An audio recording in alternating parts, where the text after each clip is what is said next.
Hey everybody, it's episode 71, Average Guy Opinions. I am your average guy, John Corelli. Um, it is supposed to be the first day of the snow apocalypse in 2021, and we got nothing. There's a little mist out there. That's it. I hope we get at least some rain out of it. We need the moisture. We actually could use the feet of snow that the mountains are supposed to get out of this. I don't know if they're going to get it. But let's not talk about the weather because that's not very exciting, or the lack thereof. I do want to tell you guys about my podcast. I started about a year ago, restarted it last night. It's called Another Comic, Another Podcast. Not only because almost every comedian, local, national, or worldwide, has a podcast, but also because most of my guests will be local Denver comics who I find very interesting. But I'll be restarting that, and I will have the links to that right on the YouTube channel. It should be under the other section. I think it's just called Another Comic, or ACAP for short. And I got to interview Katie Bowman, local Denver comic. Sorry, I got a hair on my tongue. That's disgusting. Um, and she works at Planned Parenthood, and she's a wonderful painter and just a very cool person. So we got a nice 40-minute conversation. So that was great. But if you're ever interested in that, I'd love to have you as a fan. Just trying to do other things with this life. I'm not looking to be the next millionaire through YouTube, but I am trying to just reach some people and not get too bored as I creep through my middle-age years. All right. So today's topic is mostly, it's going to be all over the place. But I wanted to start off, I talked about Potato Head last week. Now, a lot of people are getting upset over the debate. I don't think it's really, I think there's not a lot of debate to it, but the sexualization or the working on the non sexualization of certain cartoon characters, like Lola Bunny for the second Space Jam movie, has way less breasts than she did in the first Space Jam movie. Here's the thing.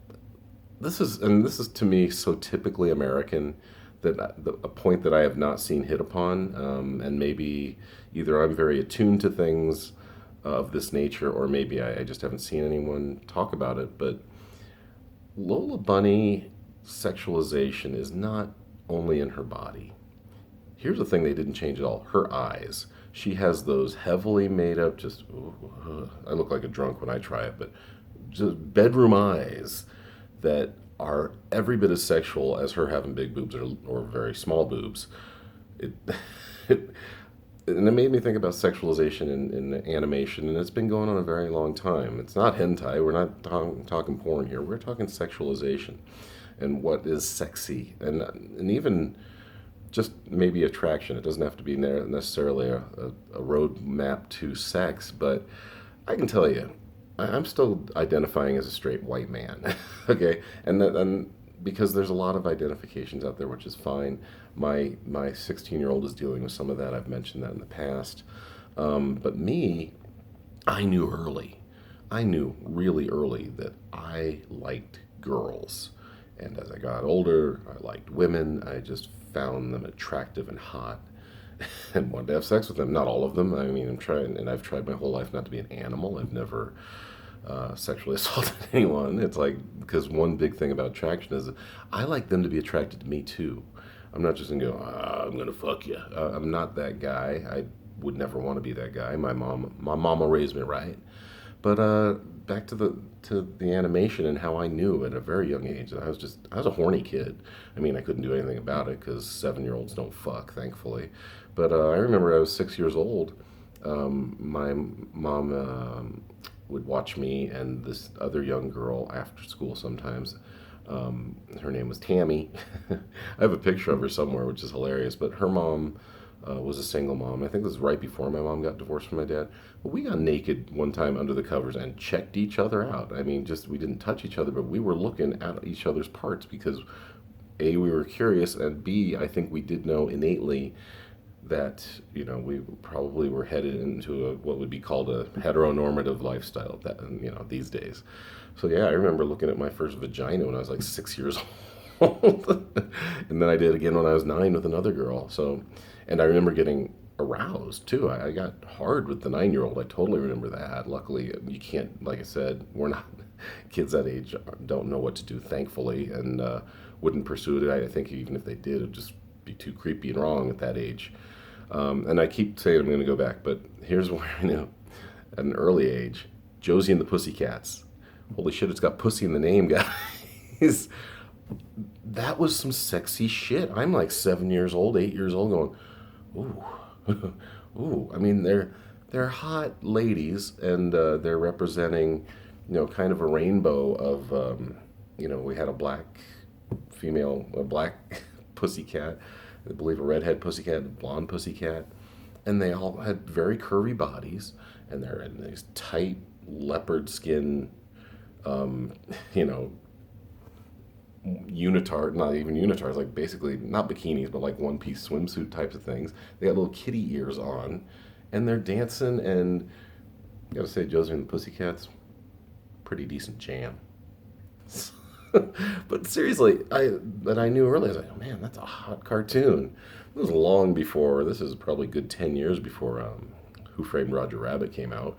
We all saw that was a big to do at the time. There's another thing about media and how it affects everything. I mean, we get everything instantaneously now. Back in the 80s, you could talk to people today and go, remember that? And I go, oh, I totally don't remember that. And the news didn't cover it enough for me, or I didn't watch the news that day, the news, because there were only a few outlets out there. Now everyone jumps on stuff, and it's the next thing you know, it's instantly on Twitter and Facebook and Instagram and everywhere else. That's and so that's how we get to these debates that maybe the like this. I'm an example of that. I have a media resource. I have a media outlet. I have channels that I can put my. And it's definitely not an information you're getting from me. It's just an opinion. That's why it's called Average Guy Opinions. But a lot of people can spout forth stuff and say it as information. Um, let's continue with the sexualization of animation, though. That's where I was kind of going with this. Like I said, this is another rambling one. We'll talk about more. I got some stuff to talk about through the weekend. Get caught up on these because I'm a little behind. But let's what was the other? Oh, Pepe Le Pew. He's in the news. No, I'm going to be honest with you. Even I remember watching Pepe Le Pew and thinking it was hilarious and stupid. I mean, what happens? That poor cat that he's chasing, female cat, somehow gets a white stripe down her back. Whether some paint gets splashed on her or whatever, or some cocaine, I don't know. Maybe, who knows? Maybe Pepe Le Pew was just a coke fiend, and she spilled coke on her back, and he's just looking to get a little high.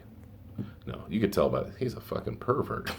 Let's be honest. I mean, I remember talking to my friend Troy about this in high school. It was kind of funny. He's like, he's so typically French. I go, yeah, Pepe Le Pew. He's like, dude, Pepe Le Pew. He's obnoxious, he stinks, and he's a womanizer. That is the most French guy. So maybe French people should be getting upset. If Pepe Le Pew is getting quote unquote canceled, who gives a shit? He's a cartoon character, and I addressed this a couple episodes ago where nothing really can truly get canceled because what I just talked about is why. There's so many outlets that nobody can cancel everybody. Nobody can cancel even one thing. It's like if you want to find it, you can get it. I don't know if I should do. I want to talk about furries, but I don't understand them or really know them, so I don't know. I can't speak. It's once again, this is just opinion, so I guess I didn't do any research. But this kind of makes me wonder if there's a connection here between you have a sexualization of cartoon characters. Is that how these people have done what they do? And we have furries here in Wheat Ridge, in the Wheat Ridge Edgewater area. It's kind of funny because I was walking, this is about 6 months ago during the fall, I was walking down 26th Avenue, pretty early in the morning, probably 7 o'clock, and this kid gets out. It was so just out of place. Mixed race kid, or at least he appeared mixed race. He was a light-skinned black kid, but he looked like he was a mixed race kid because I know a lot of mixed race kids, and then he looked like one. And he had a furry costume on. So A, he was mixed race. He looked out of place in Edgewater. B, he had a furry costume on. And he just tumbles out of this minivan, like gives a wave to the people in the minivan. They speed off, and he just kind of stumbles into his house. And all I could think of, this kid was up fucking all night. I mean, I call him a kid. He was probably around 18, 20. He was not old. I was like, this kid was at some fucked up furry party, orgy. Anyway, I'm sorry. I know that wasn't. I didn't stay on point a lot, but I got it out. This is one of those. It's almost like a comedy set where you just got to spit stuff out. So I'll come back and hopefully do better next time. But yeah, I just had a lot to talk about. I will be more on point.